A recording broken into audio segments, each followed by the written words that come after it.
Years ago, my grandmother, who was a young girl, escaped from Poland. She was saved. Afterward, she and her people returned home, a place that protected her, her children, and her grandchildren, me. I'm afraid the Holocaust will happen again. It's not exactly that. It's more the fear that the meaning of the Holocaust will be repeated. I'm afraid of being in a situation of extinction danger. Then my grandmother's nightmare will become a reality.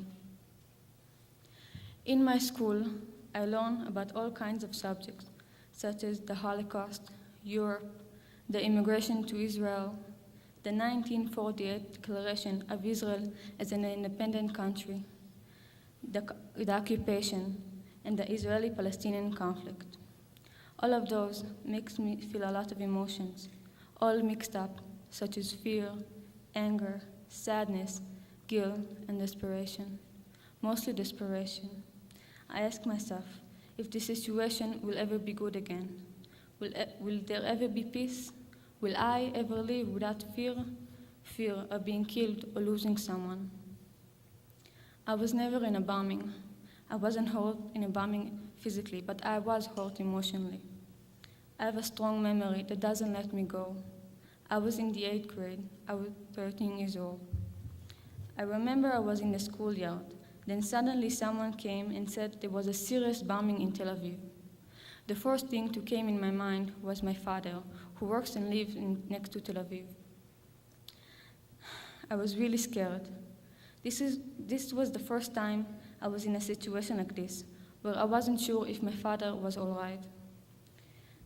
Ever since that event, this feeling of not knowing if everyone I know is safe or alive is with me all the time. I remember children running around, looking for some way to call to check on their families. I was too young to have my own cell phone, so I started to look for one. By the time I found the phone, I was hysterical and on the verge of tears. I could barely speak when my father answered the phone. Ever since this year, bombing has become a regular thing in my life. I always felt it was something that was waiting for me around the corner.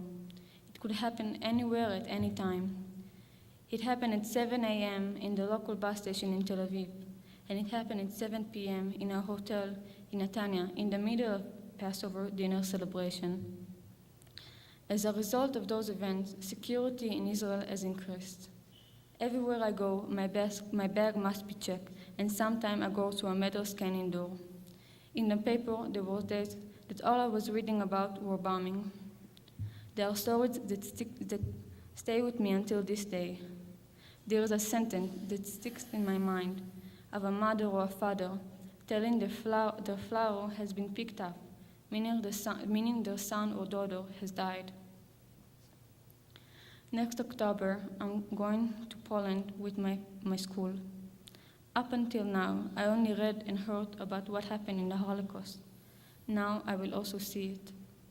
I'm afraid to deal with this, but I know this is something I have to do, and I hope I will be strong enough to do it.